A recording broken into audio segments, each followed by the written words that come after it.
What's up, you guys? In this video, I'm going to share with you the 9 most common mistakes that beginners make whenever they start a diet. And the first one is making drastic changes.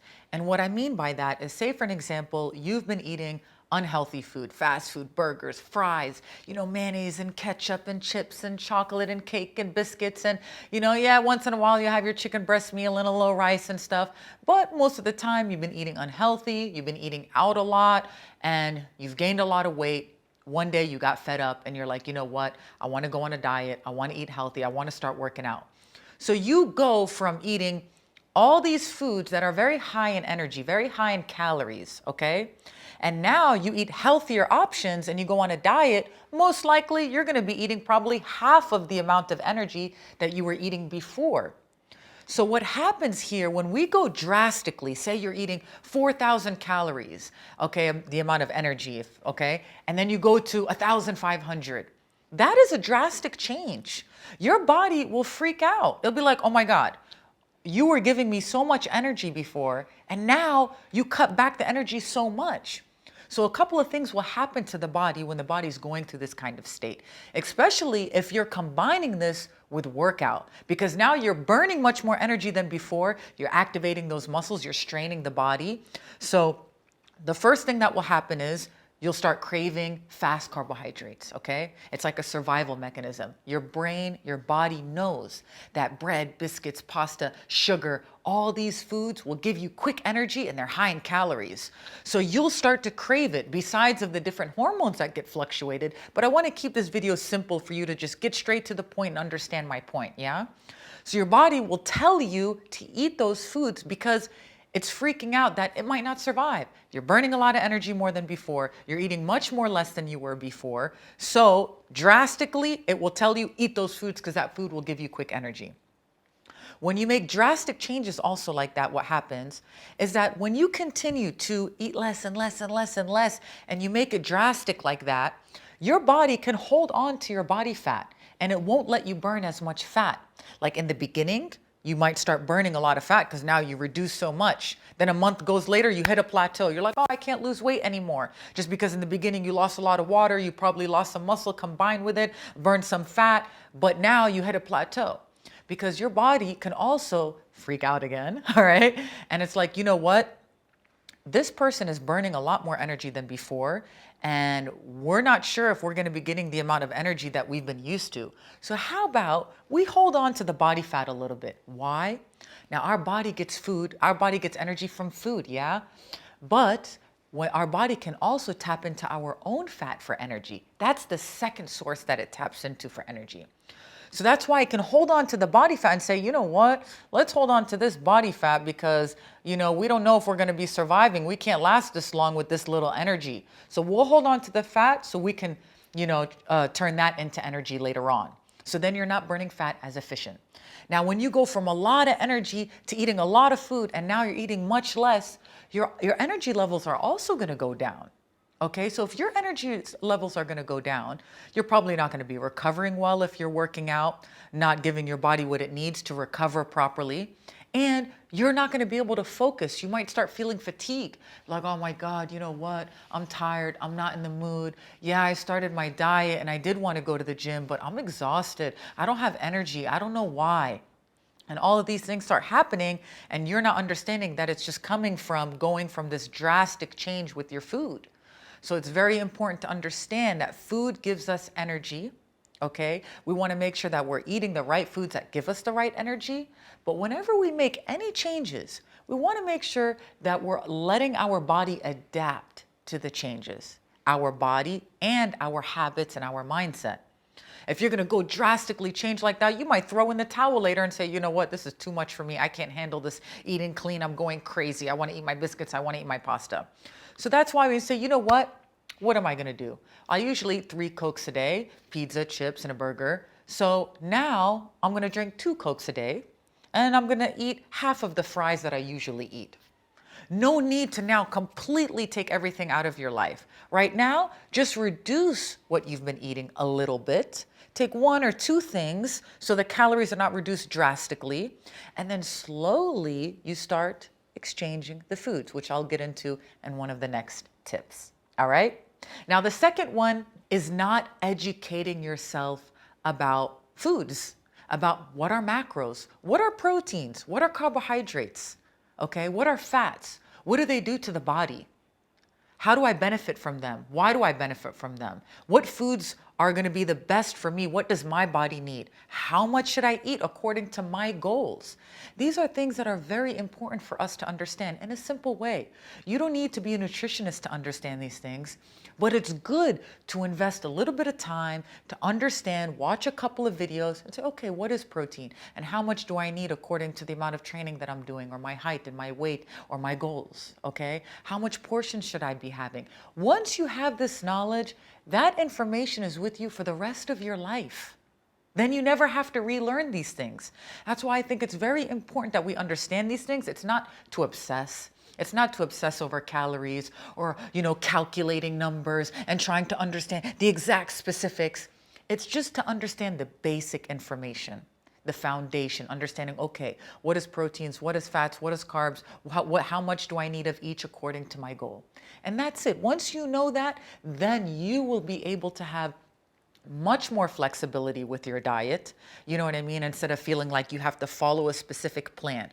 When you have that information, you can create your own plan, all right?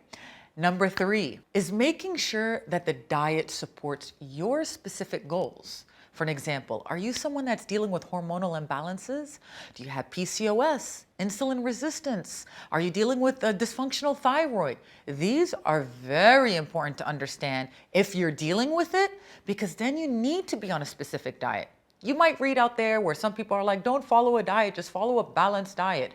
But that doesn't work for everyone. When dealing with hormonal imbalances, there are certain foods that we have to avoid, and there are certain foods that are going to support the body. So that's why it's not about, oh, a diet is not right.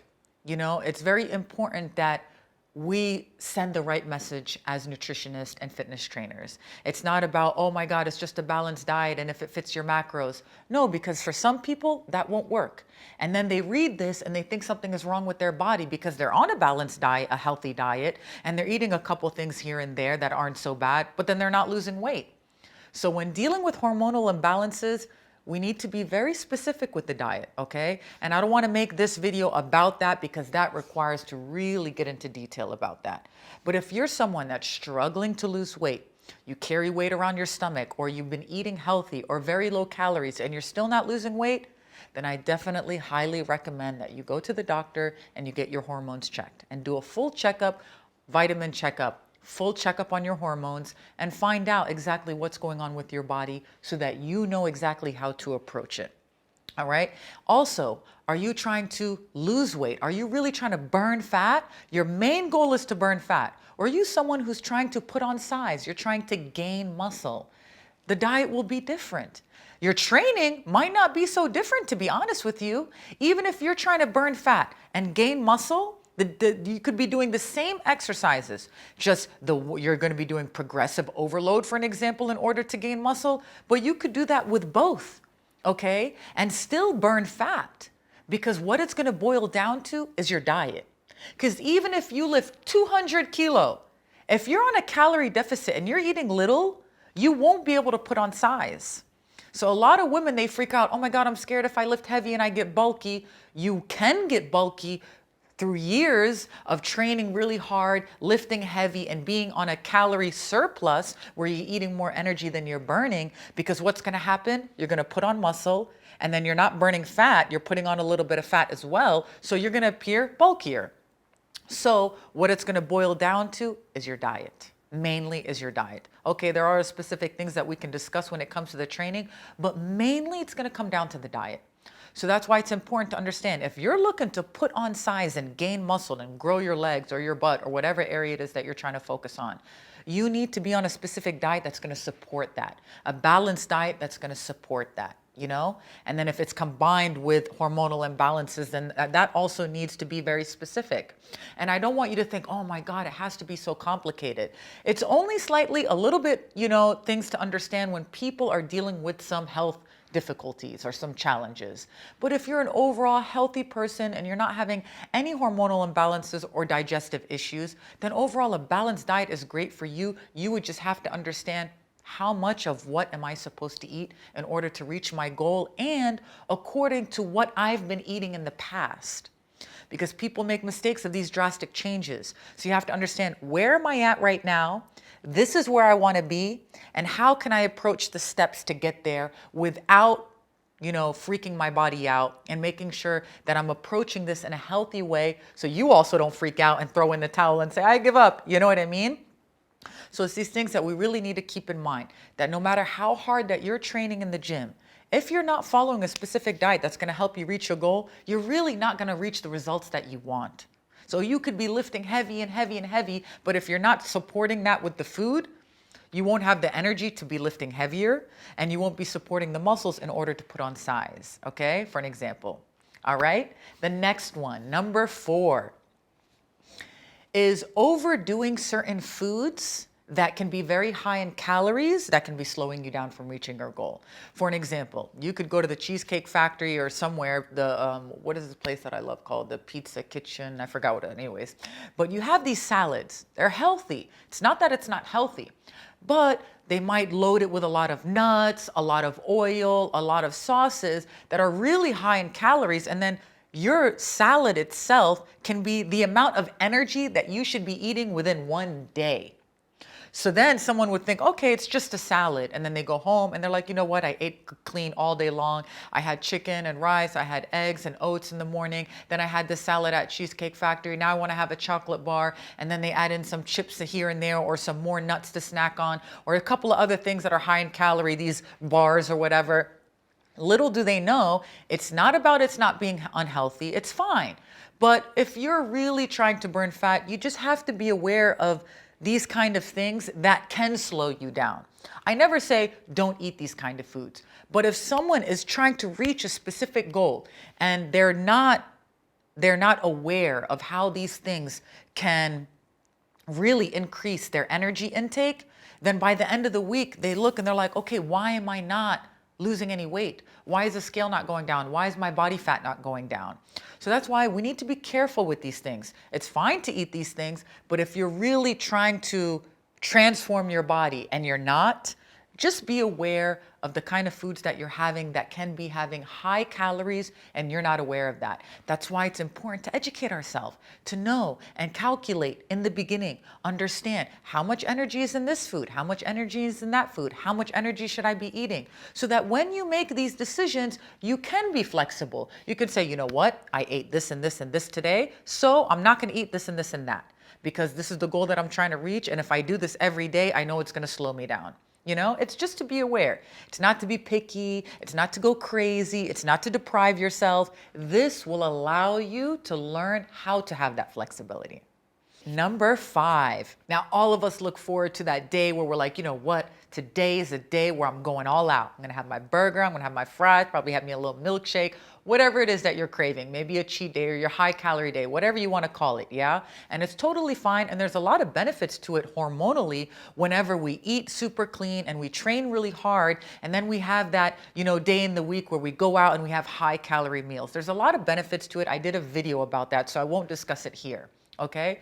But sometimes you have some people, they eat clean all week and then they're stressed out from work and this and that. Then they go out on the weekend, they drink all night. Then after they're done drinking, they're eating a lot of food that have so many calories in it. And it's fine, you can do that. But then they wonder why, what's going on? Why is my body not transforming? You know what I mean? So that day, you can overdo it by doing it the entire day and it can screw up your entire week.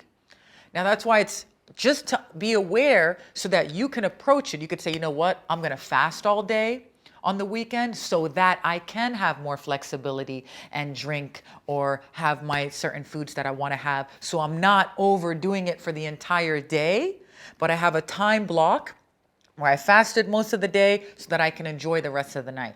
Now, you don't have to do this. I just want to share these tips with you so that you can understand how certain things could be slowing you down, so that if you want to approach it that way, you can.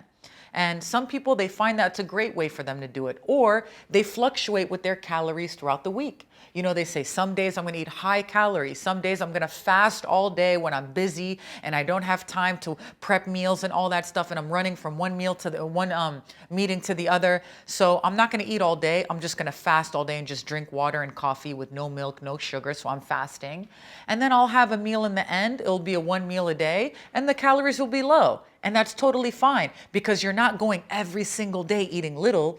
You're going one day high, one day low, one day normal, you know, then you come on the weekend, you go high again. And that's great for the body because you're teaching how the body how to adapt not eating all day long, how to adapt to different amount of calories. So you're teaching your body how to adapt. Whenever we eat 2,000-3,000 calories every single day, our body expects it and wants it. There's also benefits to it. There's nothing that's totally wrong. You know what I mean? It's just understanding how to approach certain things according to your goals. So if you have those weekends and you feel like, oh yeah, that's me on the weekend, I do kill it. I mean, I do train hard and I do eat healthy, but on the weekend, I'm guilty for that. No problem. Now you can just approach it differently. Some days have lower calories. On the day that you're about to go out and kill it with your meals, just fast all day long and have a one big meal and your drinks and stuff like that. And then it won't be so bad and won't slow you down as much compared to smashing the entire day and week. Number 6 is beating yourself up whenever you give in and you have your chocolate or burger, whatever it is that you are craving. We don't want to beat ourselves up. If you're craving a specific food, have it, enjoy it. And after you're done, try not to tell yourself, why did I eat it? I shouldn't have ate it. We don't want to create a negative connection with a healthy lifestyle because a healthy lifestyle isn't about deprivation. A healthy lifestyle isn't about, I can't eat this food. All right, we want to be able to eat things in moderation and have a healthy connection with food. It's not a problem as long as you don't, sorry you guys, the camera cut. I think it cuts off after 30 minutes, so then I have to press on it again. So yeah, just to bring that short, you know what I mean? If you're not dealing with anorexia or throwing up your food and you're just having these kind of foods from time to time, try not to beat yourself up. It's healthy to eat things in moderation. You know, when we beat ourselves up and we talk negative about these habits and we're like, oh my God, I shouldn't do this or I shouldn't do that, that isn't healthy, all right? Number 7 is learning about healthier alternatives. It's not about completely depriving yourself and saying, I can't eat this, I can't eat that. It's understanding, okay, how can I switch these foods that are similar but healthier? If you crave certain biscuits or pastas or breads, you can make all of the desserts. You can make breads, you can eat pastas, you can eat all that stuff. And there are healthier ways to do that using healthier ingredients. And they will still taste amazing. So keep in mind, if there are specific foods that you feel like are slowing you down from reaching your goals, and you're like, I can't let go of this food, it's my comfort food, there is a healthier option. Trust me, there are many foods out there that you will be shocked. So if you're someone who doesn't cook or you just don't know too much about food, educate yourself. You can Google right now alternatives for this food, and you can find many different things. Or if there's anything in specific that you feel like, Dina, I love this specific food, can you tell me what a healthier option is? And just comment below and I'll tell you the healthier alternatives that I know. I even have a booklet of the different food healthier alternatives that you can eat. And if you want that, you can shoot me a message and I can send it over to you. All right? Number 8 is not drinking enough water. It's so simple, right? But it's actually the most important one out of all of them. Water is going to help us stay focused, have a clear mind, digest our food, flush everything out of the body. It's going to help support all of our organs in the body. It's going to help support all of our cells in the body, all of our tissues in our body. Water is the most important thing.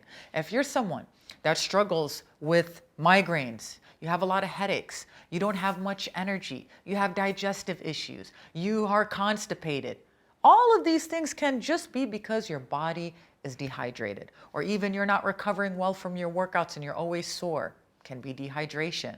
So that is like the number one most important thing that I tell my clients is that before trying to focus on too many things, focus on one thing at a time, Okay, for an example, just water.